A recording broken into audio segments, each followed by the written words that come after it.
जय सत्यम सिद्धाय में गुरुदेव। जय सत्यम सिद्धाय आशीर्वाद। गुरुदेव, आपके आदेश के अनुसार जो आपने कहा था कि भाई जो हमारे कविता लिखते हैं भाई बंधु या जो भी हैं आसपास या जो भी पूरे इंडिया में फैले हुए लोग हैं जो हिंदी में कविता लिखते हैं, तो उनके लिए कुछ अरेंजमेंट की जाए, उनके लिए कोई इवेंट करा जाए। तो हम सभी गुरु भाई एक नतीजे पहुँचे हैं कि भाई जो हम कॉम्पिटिशन कराएंगे उसका हमने टाइटल रखा है हिंदी पोइट्री कॉम्पिटिशन। तो आप बताएं कि हम उसका टाइटल क्या रखें, मतलब कि जो हमारा विषय हो, जो थीम हो उस पोइट्री लाइन की क्या रखें हम। वही जैसे आपका चैनल है यूट्यूब पर, बहुत बेहतरीन लिखते हैं आप, और बेहतरीन मेरे लिए छोटा वर्ड है ये बात कहना, क्योंकि बहुत उत्तम श्रेष्ठ, जिसे मुझे प्रेरणा मिलती है कि मैं आपके सानिध्य में आके आपने मुझे उपाधि दी सक्षम शायर की, और मैं भी इस चीज़ को कोशिश कर रहा हूँ कि मैं भी आपका एक दिन लेवल पकड़ पाऊँ और अच्छा लिख पाऊँ। तो इसी सब को नज़र में रखते हुए, जैसे कि हमने पहले भी बहुत सारे कॉम्पिटिशन कराए हैं, तो हमारा इंस्टाग्राम के माध्यम से वन ऑफ द बिगेस्ट यानी सबसे बड़े में से एक इवेंट होने जा रहा है, जिसका शीर्षक हम रख रहे हैं हिंदी पोइट्री कंपटीशन। बहुत बढ़िया। हाँ, पहले तो ये है कि प्रेम बारी बाबाए कविता शायरी के अंतर्गत जो है नारी जो है वो टाइटल है इसका, और नारी के अंतर्गत जो पूर्णिमा का जो हमारे यहाँ चित्र है आध्यात्मिक है, और उसमें खासकर स्त्री के विषय में क्या क्या होना चाहिए, 16 कलाएँ, स्त्री के अंदर 16 कलाएँ जिसके नाम से पूर्णिमा है। तो जैसे कि उसमें कलाएँ हैं, आप देखोगे उनके हाथ में जो है आप कलम है, तो कलम का मतलब होता है स्त्री अपनी जो अभिव्यक्ति है उसको लिखती है, जो भी उसके अंदर है, कविता के रूप में, लेखन के रूप में या शिक्षा के रूप में। विवाह का है, विवाह करती है, कराती है, मतलब बेटे का हो या बेटी का हो या पारिवारिक या सब चीज़ों को लेकर मांगलिक कार्य संबंधित होती है। तीसरी चीज़ है जपमाला, अर्थात आध्यात्मिक है, जो उसके अंदर मंत्र है, गुरु मंत्र है, जाप वगैरह, ये सब विधिवत जानना करना। सत्यासमी ग्रंथ है, उसका अर्थ होता है कि कोई भी धार्मिक आध्यात्मिक जो ग्रंथ है उसका अध्ययन करती है, उस अध्ययन पर परिपालन करती है, उसी के माध्यम से उसकी संस्कृति सुख भी आगे बढ़ता है। और फिर उसके बाद में आता है घड़ा, तो उसमें वो अमृत है जो उसने पाया है उसी को बांटती है। और उसके बाद में है आपका कृषि के संबंधित जो तुम्हारा गेहूँ है, बाली है, ईख है, ये सब चीज़ है, उसका मतलब होता है वो कृषक भी है। और फिर पृथ्वी है, पृथ्वी पे आधा मनुष्य का राज है, एक तरीके मनुष्य के रूप में, आधा पुरुष का राज है, आधा स्त्री का राज है, वो भी समांतर उसी भाव से है जितना है पुरुष का। और फिर सीधा दीपक, जैसे दीपक दिखता है तो दीपक किसका प्रतीक है कि जो भी उसके ज्ञान है वो ज्ञान घर और बाहर दोनों प्रदर्शित करती है, और प्रदर्शित के साथ उसे प्रूफ के साथ मतलब उसे प्रचारित करती है। और फिर आता है न्याय, तुला। तुला जो है वो इसका प्रतीक है कि जो उसके अंदर है, जो अपने घर में निर्णय करती है वही बाहर निर्णय करती है। ये नहीं है कि उसके अंदर भेदाभाद है कि मेरा अपना अलग है और समाज का अलग है।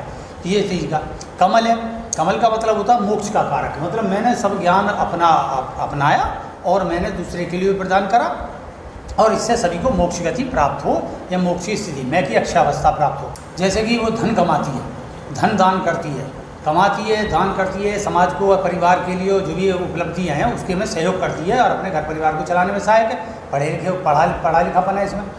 और फिर आता है बच्चे, संतति सुख। संतति सुख में भी आप देखोगे कि जो पुरुष है उसके मतलब एक लड़का है और एक लड़की है, तो उनके लिए दोनों बच्चे, लड़का और लड़की समान हैं। सर्वधर्म का चिन्ह है, अर्थात सर्वधर्मों का सम्मान करती है, सबका जो सार है तत्व उसको ग्रहण करके उसका अनुपालन करती है और उसी को समाज में बांटती है। ये सब विषय इसमें मुख्य हैं। 16 कलाएँ। दिव्य प्रेम, दिव्य प्रेम का जो प्रतीक इसमें सेब है, सेब जो है सबसे पहले आदम हव्वा ने खाया तो उससे जो काम का ज्ञान हुआ, प्रेम का ज्ञान हुआ, और उसी सृष्टि आगे विस्तृत हुई, ये विषय का ज्ञान वो अपने समाज को देती है। तो अर्थ, धर्म, काम, मोक्ष के जो चारों की कला हैं और सबकी 4 अभिव्यक्तियाँ हैं, तो इसके 4 चौक 16, ऐसे 16 कलाओं की उसका अर्थ बना पूर्णिमा। तो नारी का हर अभिव्यक्ति जो आपके अंदर हो सकती है, जो आप समाज में देखते हो, नारी है उसके अंदर जो भी अभिव्यक्ति आएगी या अभिव्यक्ति की संभावना है या अभिव्यक्ति करती है, इन सब को अपनी कविता में जो उजागर करें। और उसके एक प्रकार के मतलब ऐसा होता है कि जांचने का अंदाज क्या रखोगे तो उसका वही जांचने का अंदाज ये है कि वो तो आप ही बताएंगे भाई कि जो जजिंग क्राइटेरिया फाइनल में आपके पास आएगा। तो हमने 3 चीज़ों पे करा। सबसे पहला है कंटेंट, कि भाई आप जो वर्ड्स लिखते हैं आपके वर्ड्स कैसे हैं और आपकी राइमिंग है वो कैसी है। फिर दूसरा हमने लिखा है कि आपकी प्रेजेंटेशन स्किल कैसी है, कि अगर आप कविता बोलकर सुना रहे हो तो आप क्या उसमें सीधी गा रहे हो, या आप उसमें वर्ड की रिपीटेशन कर रहे हो, या फिर आप उसमें लय के साथ गा रहे हो।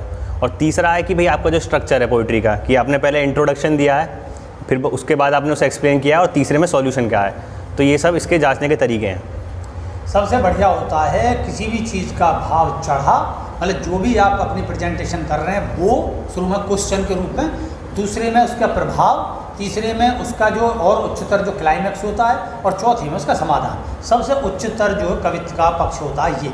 और बहुत से क्या है कि केवल अभिव्यक्ति करते चले जाते हैं कि अपना दुखड़ा ही रोते रहे, एंड में भी दुखड़े के रूप में समाप्त करी, या खुशी से शुरू करी और खुशी का चरम देते हुए खुशी में समाप्त कर देती है अपनी अपनी व्यक्ति। लेकिन असल जो है, असल कविता का सार जो होता है वो 4 पार्ट में होता है। यूँ तो कहने को तो 5 पार्ट 6 पार्ट कर दो, लेकिन मूल में 4 है। जैसा धर्म का मोक्ष होते हैं इसी प्रकार का होता है, प्रारंभिक, मध्य और क्लाइमैक्स, और उसके बाद में उसका एंड। आप समाधान क्या दे रहे हैं, ये सब है।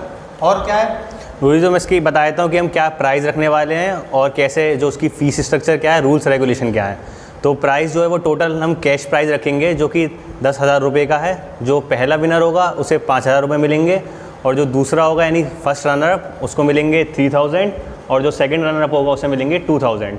साथ ही साथ इसमें आपकी रजिस्ट्रेशन फ़ीस होगी वो है 50 रुपीज़ की। तो जो भी मेथड्स हैं, गूगल पे, पेटीएम, फ़ोनपे और UPI ID, वो चारों आपको डिस्क्रिप्शन में और स्क्रीन पर आपको शो हो रही होंगी। तो अब उसके माध्यम से आप इस चीज़ को, अपनी रजिस्ट्रेशन फ़ीस को फिल करेंगे।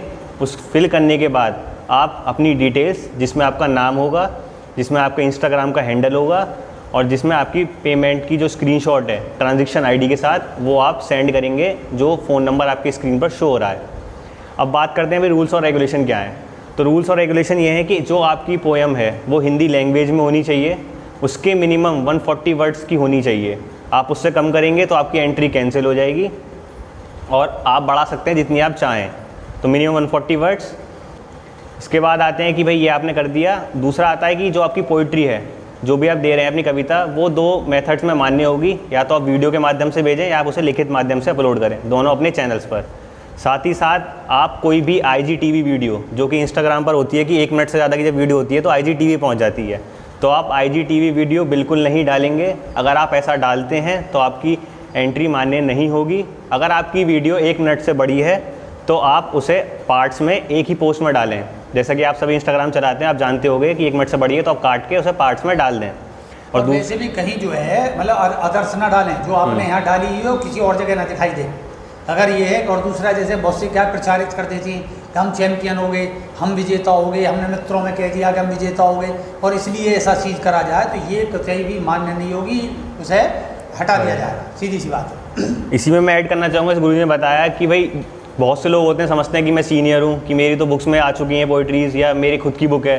तो ऐसा नहीं होगा, आप सभी इक्वल हैं, चाहे कोई स्टार्टिंग से हो, चाहे कोई बिल्कुल एंड पर हो, अपनी क्लाइमैक्स पर भी हो, तो हम सभी को साथ लेकर चलेंगे। अगर कोई ऐसा दावा करता है हमारे रिज़ल्ट आने से पहले कि भाई मैं विनर हूँ, या कोई भी गलत काम करता है जो कि ओनर राइट को भंग करता है, तो आपकी जो एंट्री है वो कैंसिल कर दी जाएगी, और आप आगे किसी भी फ्यूचर में जो हमारे इवेंट होंगे उसमें आप कभी भी कोई भाग नहीं ले पाएंगे। और जब आप अपनी वीडियो को अपलोड करेंगे या अपनी पोस्ट को डालेंगे, तो उसमें आप 3 हैशटैग यूज़ करेंगे जो कि आपकी स्क्रीन पर अवेलेबल होंगे। मैं पढ़ देता हूँ। हैशटैग बाबा ए कविता शायरी, हैशटैग स्वामी सत्येन जी, हैशटैग सक्षम शायर।